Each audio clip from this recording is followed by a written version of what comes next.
이시온 선교사님이 쓰신 내가 가지 않으면 아무도 가지 않는다란 책에서 그는 말합니다.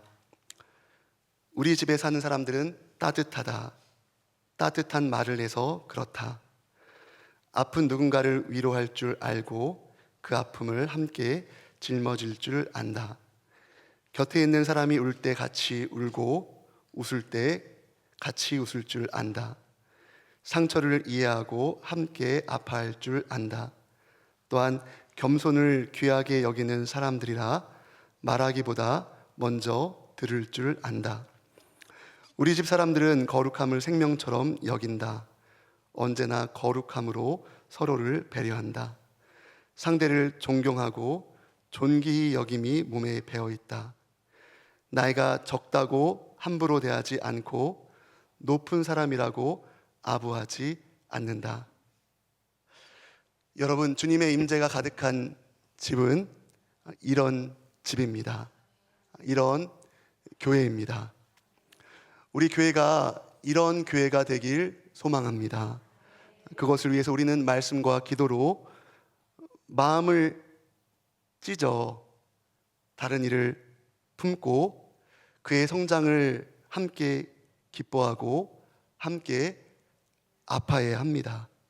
그게 진정한 성장이죠. 그런 곳에 주님의 영광이 임하십니다. 우리 교회가 그런 교회가 되길 소망하며 기도하길 바랍니다. 우리는 오늘 본문에서 이스라엘 공동체의 이러한 모습을 엿볼 수 있는데요. 요단강을 건넌 여호수아와 이스라엘 백성은 길갈, 수치가 떠나갔다라는 의미를 갖고 있죠. 길갈을 베이스 캠프 삼고 가나안 정복 전쟁을 시작합니다. 여리고와 아이성 전투를 시작으로 가나안 땅 중앙을 점령을 하죠. 그렇게 중앙을 점령한 이후에 그리고 나서 가나안 땅의 남쪽 기브온 전투를 치르게 됩니다. 자, 그런 이후에 북쪽 지역 메론 물가라는 곳에서 메론 물가 전투를 통해 이 가나안 땅의 정복 전쟁을 일단락합니다. 물론 아직 정복하지 못한 땅도 있습니다. 그 땅은 이제 땅을 분배받는 지파들이 정복해 나가야 합니다. 제사장 엘라살과 여호수아를 중심으로 본격적으로 요단강 서쪽 편 땅 분배가 시작되는데요. 여러분, 우리가 너무나도 잘 알고 있죠. 땅을 분배하는 방식이 어떤 방식이었습니까? 제비뽑기였습니다. 제비뽑기. 이전에 하나님께서 모세에게 명령하신 방법이었죠. 민수기 33장 54절 말씀에 의하면 이 땅 분배는 두 가지 원칙에 따라서 이루어져야 했는데요. 첫째, 인구수에 비례해서 땅을 분배해야 했고요. 둘째는 제비를 뽑아서 그 지역들을 결정해야 했습니다. 자, 그러면 이 제비 뽑는 방법을 어떠한 방법으로 했을까요? 본문에는 그 방법에 대해서 언급하고 있지는 않습니다. 그런데 유대 랍비들의 견해에 의하면 두 개의 항아리에 각각 지파의 이름을 넣어두고 또 지명을 기록한 자갈을 넣고 양쪽 항아리에서 뽑는 방식으로 이루어졌다고 합니다. 중요한 것은 땅 분배에 있어서 제비를 뽑는 의미이죠. 두 가지 의미가 있었는데요. 하나는 땅 분배가 하나님의 뜻을 따라 이루어졌다는 것, 이루어져야 한다는 것 하나고요. 다른 하나는 모든 지파에게 땅이 공평하게 분배되어야 한다는 것, 이 두 가지 의미가 있는 겁니다. 자, 이렇게 제비 뽑기를 통해서 이스라엘 백성들이 이제 땅을 기업을 받게 되는데요. 요단 서편 땅에서, 요단강 서쪽 편 땅에서 12지파 중 9지파 반 지파가 땅을 분배받습니다. 자, 그런데 본문을 잘 보시면요, 특별히 1절부터 5절까지를 보시면 요단강 서편의 땅 분배를 이야기하며 요단강 동편에서 이미 땅을 분배받은 지파들, 또 그리고 그들과 같이 기업을 받지 않은 하나님이 기업이었던, 하나님을 섬기는 것이 기업이었던 레위 지파를 언급하고 있다는 겁니다. 자, 우리가 잘 알듯이 르우벤, 갓, 므낫세 반 지파는 요단강 동편 땅에서 이미 모세를 통해서 땅을 분배를 받습니다. 그러나 그들은 모세의 명을 따라 요단 서편에서 기업을 얻어야 할 나머지 9지파 반 지파를 위해서 앞장서서 전투에 참여합니다. 이미 땅을 분배받았음에도 그들은 서쪽 땅으로 넘어와서 전투에 앞장서서 전투에 참여합니다. 자, 그렇게 정복 전쟁이 일단락된 그러한 상황이었습니다. 레위 지파는 어떻습니까? 제가 방금도 말씀을 드렸습니다. 그들은 다른 지파들과 달리 따로 기업을 분배받지 않았습니다. 왜냐하면 그들에게 있어서 기업은 하나님이었기 때문입니다. 그들에게 기업은 하나님을 섬기는 것이었기 때문이었죠. 대신 레위 지파는 다른 나머지 지파들로부터 거주할 성읍과 목초지를 받아서 살아야 했습니다. 자, 그래서 이들은 다른 지파들로부터 48개의 성읍, 그 성읍을 받아서 그들 주변에 골고루 나누어서 살게 되었습니다. 하나님의 말씀을 받은 사람들이 그렇게 살았다는 거예요. 자, 이처럼 요단 서편 땅, 요단 동편, 레위 지파의 땅 분배 과정이 하나님께서 모세에게 명하신 대로 잘 이루어집니다. 여러분 5절 말씀 보실까요? 한번 5절 말씀 다시 한번 같이 읽어보겠습니다. 자, 시작. 이스라엘 자손이 여호와께서 모세에게 명령하신 것과 같이 행하여 그 땅을 나누었더라. 아멘. 하나님 말씀에 대한 순종에 있어서 지도자와 백성들이 하나된 모습을 이 5절 말씀을 통해서 우리는 볼 수 있습니다. 아울러 이 말씀은 요단 서편, 요단 동편, 레위 지파 모든 지파가 하나가 됨을 이 5절 말씀은 우리에게 보여주고 있습니다. 만약에 그들이 서로 같은 마음, 같은 행동, 같은 입술이 되지 않았다면 결코 땅 분배가 원활하지 않았을 겁니다. 요단 동편 지파들은 자기 일처럼 요단 서편 지파들의 전쟁에 그 땅 정복을 도왔습니다. 그리고 이 요단 서편, 요단 동편의 지파들은 레위 지파를 위해서 자신들의 것들을 아낌없이 레위 지파들을 위해서 나누었습니다. 이처럼 모든 땅 분배에 관한 모든 것들이 원활하게, 아주 원활하게 하나님 말씀 안에서 이루어집니다. 여기서 우리는 교회가 지향해야 할 하나됨의 모습을 보게 됩니다. 여러분, 이번 주 우리가 담임 목사님 청빙을 위한 투표를 합니다. 깨어서 준비하고 계신가요? 깨어서 기도로 준비를 하고 계신가요? 어떠신가요? 땅을 분배받는 데 있어서 하나님의 말씀으로 하나가 되었던 이스라엘 백성들처럼 우리 평안교회 모든 성도님들의 마음이 하나가 되게 하옵소서. 하나님의 뜻을 구하며 제비 뽑았던 이스라엘처럼 하나님의 은혜를 구하며 여러분 기도하시기를 바랍니다. 그리고 그런 마음으로 서로를 대하시기를 바랍니다. 너무 경솔하지도 마시고 너무 들뜨지도 마시고 서로를 존중하는 마음으로 투표에 임하시기를 바랍니다. 결과가 어떻든 내가 원하는 결과가 나왔다고 함부로 박수치거나 반대로 그렇게 나오지 않았다고 낙심하지 마십시오. 다수가 소수를 업신여기지 마십시오. 소수가 다수를 비판하지 마십시오. 믿음이 강한 자가 믿음이 약한 자를 업신여기고 믿음이 약한 자가 믿음이 없는 자를 비판하는 게 아니라 서로를 존중히 여기십시오. 로마 교회에 보내는 편지에서 바로 말합니다. 로마서 15장 7절 말씀입니다.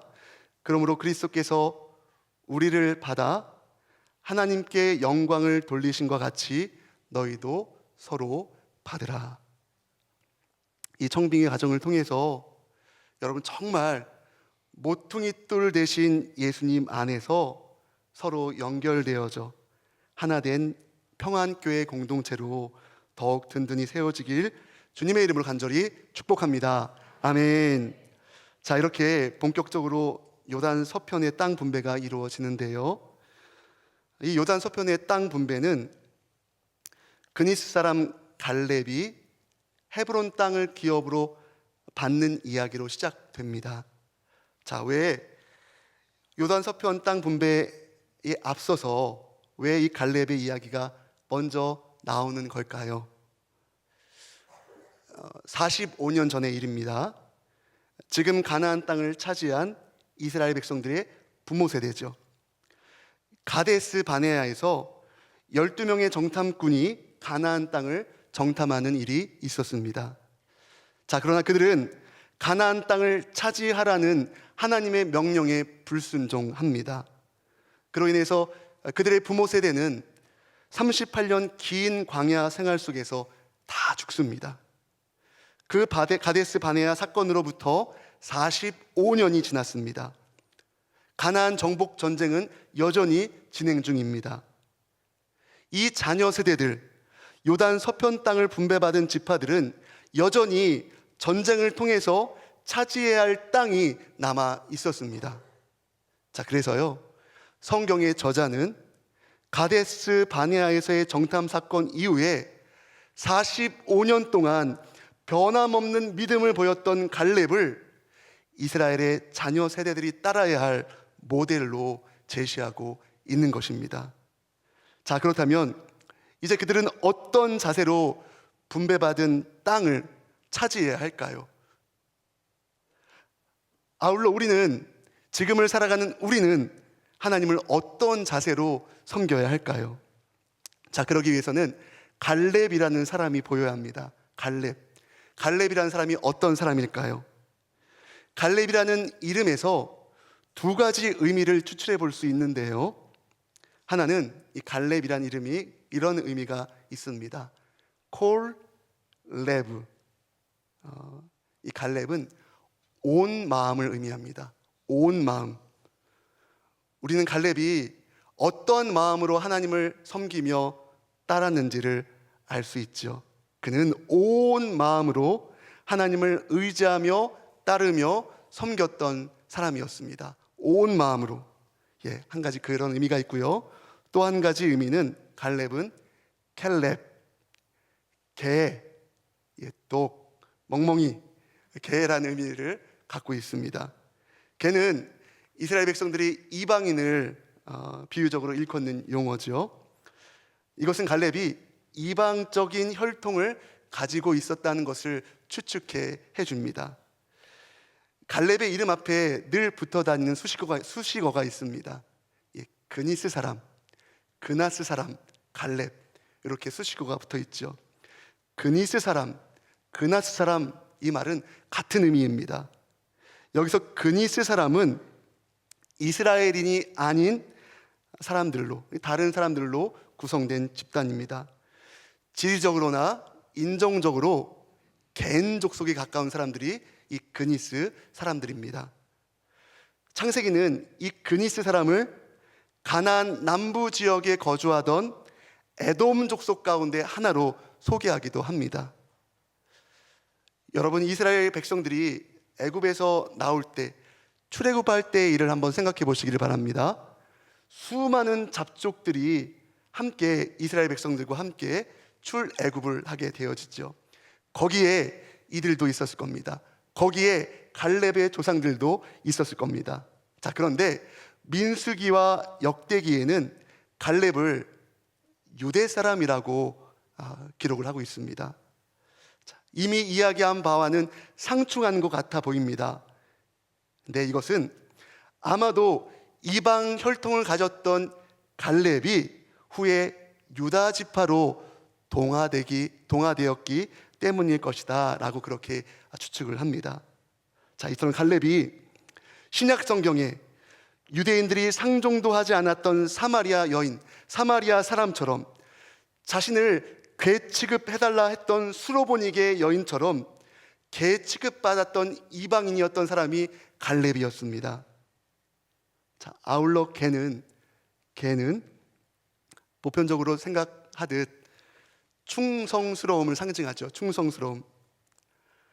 고대 세계에서 개는 충성스러운 신하를 가리키는 말로 사용되었죠. 자, 이런 갈렙의 여러 가지 의미를 통해서 우리는 그가 어떤 인물인지를 알 수 있는데요. 그는 이방적인 혈통을 가진 인물이었지만 하나님께 온 마음을 다해서 충성한 사람이었다는 것을 우리는 알 수 있습니다. 여러분, 갈렙이 보이시나요? 온 마음을 다해 갈렙처럼 하나님께 충성하는 저와 여러분 모두가 되길 주님의 이름으로 간절히 축원합니다. 이런 갈렙이 여호수아에게 자신의 기업을 요청합니다. 자, 그런데요, 그는 기업을 요청하기 전에 제가 방금 이야기 드렸던 가데스 바네아에서의 사건을 언급합니다. 이제 곧 갈렙은 헤브론을 기업으로 요청할 것인데 그 근거를 제시하기 위해서였습니다. 가데스 바네아에서 갈렙의 나이는 40세였습니다. 그는 이 가데스 바네아에서 12명의 정탐꾼 중에 한 사람이었죠. 갈렙은 백성들의 마음을 낙심케 했던 다른 10명의 정탐꾼들과는 달리 그 땅을 믿음으로 취할 것을 주장하죠. 그는 이렇게 말합니다. 그들은 우리의 먹이다. 그들의 보호자는 그들에게서 떠났다. 그러나 여호와 하나님은 우리와 함께한다. 그러니 그들을 두려워하지 말라. 갈렙은 당시의 상황을 회상하면서 자신이 여호와께 충성하였음을 강조합니다. 여러분, 본문 8절 말씀을 다시 보실까요? 8절 말씀 같이 한번 읽어보겠습니다. 나와 함께 올라갔던 내 형제들은 백성의 간담을 높게 하였으나 나는 내 하나님께 아멘. 갈렙의 충성스러움을 보시고 하나님은 그에게 약속하십니다. 9절입니다. 제가 읽어보겠습니다. 그날에 모세가 맹세하여 이르되 내가 내 하나님 여호와께 충성하였은즉 내 발로 밟는 땅은 영원히 너와 네 자손이 기업이 되리라 하였나이다. 이것이 45년 전의 일입니다. 45년 전 가데스 바네아에서의 일입니다. 갈렙은 이 일의 근거에서 여호수아 앞에 찾아와 유업을 요청하고 있는 것입니다. 자, 이어 갈렙은 자신이 지난 45년 동안 하나님을 향한 믿음을 굳게 지켰음을 이야기합니다. 10절입니다. 이제 보소서 여호와께서 이 말씀을 모세에게 이르신 때로부터 이스라엘이 광야에서 방황한 이 45년 동안을 여호와께서 말씀하신 대로 나를 생존하게 하셨나이다. 오늘 내가 85세로 돼. 이제 보소서 여호와께서 이 말씀을 모세에게 이르신 때로부터. 갈렙은 45년 전 가데스 바네아에서 가나안 땅을 정탐할 때부터 지금까지 하나님께 변함없는 충성을 보였던 것입니다. 나이 들어서 늙었습니다. 외적인 환경은 변했습니다. 하지만 그의 믿음은 여전했던 것입니다. 이처럼 가나안 정복에는 하나님의 약속의 말씀을 신뢰하며 그 믿음 변치 않는 충성스러운 종이 필요했던 것입니다. 그렇습니다, 여러분. 하나님께서 귀히 여기시는 것은 우리의 변치 않는 믿음입니다. 하나님의 약속의 말씀을 기억하고 끝까지 충성하는 정금과 같은 믿음입니다. 시편 92편 14절에서 시인은 이렇게 고백합니다. 바로 이런 믿음을 지닌 사람입니다. 그는 늙어도 여전히 결실하며 진액이 풍족하고 빛이 청청하니. 여러분, 우리 모두는 이런 사람이 되어야 합니다. 늙어도 여전히 결실하며 진액이 풍족하고 그 빛이 청청한 예수 생명으로 가득한, 예수 능력으로 가득한 충성스러운 하나님의 사람이 되어야 합니다. 여기 있는 우리 모두가 그런 사람 되길 주님의 이름으로 간절히 축원합니다. 갈렙의 나이가 지금 85세입니다. 출애굽해서 가데스 바네아까지 2년이 걸렸습니다. 그때 갈렙의 나이가 40세였습니다. 광야 생활을 38년 합니다. 광야 생활을 마쳤을 때 그의 나이가 78세였겠죠. 현재 85세입니다. 그러니까 가나안 정복 전쟁을 약 7년 정도 한 겁니다. 7년. 힘들지 않았을까요? 지치지 않았을까요? 그토록 나이가 많은데 그 전쟁을 수행하는 게 만만치 않았겠죠. 그런데도요, 그는 여전히 자신이 전쟁을 치를 수 있을 거다라고 그렇게 주장을 합니다. 45년 전이나 지금이나 다를 바가 없다, 나는 여전하다라고 그렇게 주장하고 있습니다. 그는 하나님께서 약속하신 그 헤브론 산지를 기업으로 줄 것을 요청합니다. 여러분 12절 말씀 보세요. 그날에 여호와께서 말씀하신 이 산지를 지금 내게 주소서. 헤브론 산지는 장대한 거인이 사는 곳이었습니다. 아낙 사람이 거주하는 곳이었죠. 그곳은 크고 견고한 성읍이 버티고 있는 난공불락의 요새였습니다. 그래서 그곳은 모두가 가기 꺼려하는 곳이었습니다. 두려워하는 곳이었습니다. 그런데 갈렙은 그곳을 차지하겠다고 합니다. 85세입니다. 중요한 것은 이런 그의 확신의 근거입니다. 12절 말씀 우리가 다시 한번 읽어볼 텐데, 우리 믿음의 고백으로 이 12절 말씀을 같이 한번 읽어보도록 하겠습니다. 그날에 여호와께서 말씀하신 이 산지를 지금 내게 주소서. 당신도 그날에 들으셨거니와 그곳에는 아낙 사람이 있고 그 성읍들은 크고 견고할지라도 여호와께서 나와 함께 하시면 내가 여호와께서 말씀하신 대로 그들을 쫓아내리이다 하니. 갈렙은 하나님께서 자신과 함께 하시면 아무리 강한 군사가 자신 앞에 있다 할지라도 능히 이길 수 있다고 확신을 합니다. 성경은 이러한 갈렙이 헤브론을 유산으로 받았다 3번씩이나 반복을 하면서 이야기를 하고 있는데요, 성경은 그가 하나님께로부터 받은 축복을 강조하면서 이야기하고 있는 거죠.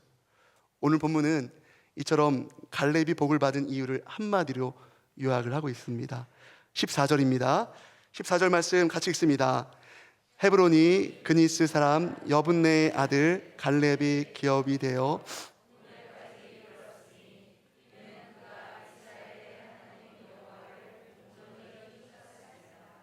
아멘. 갈렙이 복을 받은 유일한 가장 중요한 이유 뭐라고 적혀 있습니까? 여호와를 온전히 쫓았습니다. 여호와를 온전히 쫓는 삶이었습니다. 이 말과 동일한 말이 오늘 본문에 2번 등장합니다. 어떤 말일까요? 8절과 9절을 보시면 여호와께 충성이란 말이 나옵니다. 동일한 말인데 다르게 번역하고 있습니다. 여호와를 온전히 쫓는 삶, 하나님 여호와께 충성. 그렇습니다. 갈렙이 누린 축복은 하나님을 향한 그의 충성 때문이었습니다. 자, 그렇다면 여러분, 여호와를 온전히 쫓는 삶, 하나님 여호와께 충성하는 삶은 어떤 삶일까요? 방금도 이야기를 드렸습니다. 여호와 하나님의 말씀을 신뢰하여서 그 믿음 변치 않는 정금과 같은 믿음의 삶입니다. 우리가 자주 부르는 찬양이지요. 세상 흔들리고 사람들은 변하여도 나는 주를 섬기리. 주님의 사랑은 영원히 변하지 않네. 나는 주를 신뢰해. 믿음 흔들리고 사람들 주를 떠나도 나는 주를 섬기리. 주님의 나라는 영원히 쇠하지 않네. 나는 주를 신뢰해. 이 믿음으로 끝까지 인내하며 살아가는 삶입니다. 여러분, 계속 지나가는 세월 앞에서 우리의 몸이 쇠약해져도, 우리의 몸이 후패해져도 약속의 말씀 붙들고 하나님을 향한 믿음만큼은, 하나님을 향한 충성만큼은 결코 시들지 않는 하나님의 사람 되시길 주님의 이름으로 간절히 축원합니다. 또 한 가지가 있습니다. 정복하기 쉽고 살기 좋은 평지 성읍이 아니었습니다. 갈렙은 가장 험하면서도 정복하기 어려운 헤브론 산지를 정복하겠다, 차지하겠다 말합니다. 거인 아낙 자손이 건재한 땅입니다. 그런데 그들과 싸워서 자신은 이길 수 있다, 그렇게 이야기합니다. 왜 다른 사람들을 다 가지 않는데 왜 자신은 그 길을 가겠다고 하는 건가요? 왜일까요? 왜냐하면 45년 전 실추되었던 하나님의 명예를 다시금 회복하기 위해서 자신이 그 헤브론 땅을 차지하겠다는 겁니다. 실추되었던 하나님의 명예 회복을 위해서 거인 아낙 자손이 사는 그 땅을 쳐 들어가겠다는 겁니다. 함께 하시는 하나님을 의지함으로. 그래서요, 여러분, 이 산지를 내게 주소서, 이 말은 가장 살기 좋은 땅, 가장 좋은 곳을 요구하는 그러한 요청이 아닙니다. 가장 어려운 상대와 맞서서 하나님의 명예를 회복하게 하옵소서, 이러한 의미입니다. 그렇습니다. 여러분, 여호와를 온전히 쫓는 삶, 하나님 여호와께 충성하는 삶이란 내 삶의 안락함과 편안함, 물론 그렇게 살면 참 좋겠죠. 그렇게 사시기를 바랍니다. 근데 그게 내 삶의 우선순위가 되는 것이 아니라, 내 삶의 편안함과 안락함이 아니라 내 삶을 통해서 하나님의 명예를 드러내는 일입니다. 내 삶의 유익과 만족이 아니라 하나님의 기쁨, 하나님을 영화롭게 해드리는 삶입니다. 내 삶의 쾌락을 위한 삶, 내 삶의 쾌락 추구가 아니라 하나님을 기쁘시게 해드리는 삶입니다. 다시 말하면 하나님의 마음을 시원케 해드리는 삶입니다. 갈렙의 고백, 이 산지를 내게 주소서, 바로 이런 의미가 담겨 있는 겁니다. 한 해를 시작한 지 얼마 되지 않았습니다. 다시 우리가 주님 앞에서 우리의 신앙을 점검해 봅시다. 그래서 이 산지를 내게 주소서, 이 말은 결코 내 삶의 편안함, 내가 좋아하는 그것을 쟁취하기 위한 말이 아니라는 것. 이 산지를 내게 주소서, 이 갈렙의 믿음 가득한 고백, 이 충성스러운 고백이 2025년을 살아갈 때 진정 우리의 고백, 우리의 기도가 되길 주님의 이름으로 간절히 축원합니다. 아멘.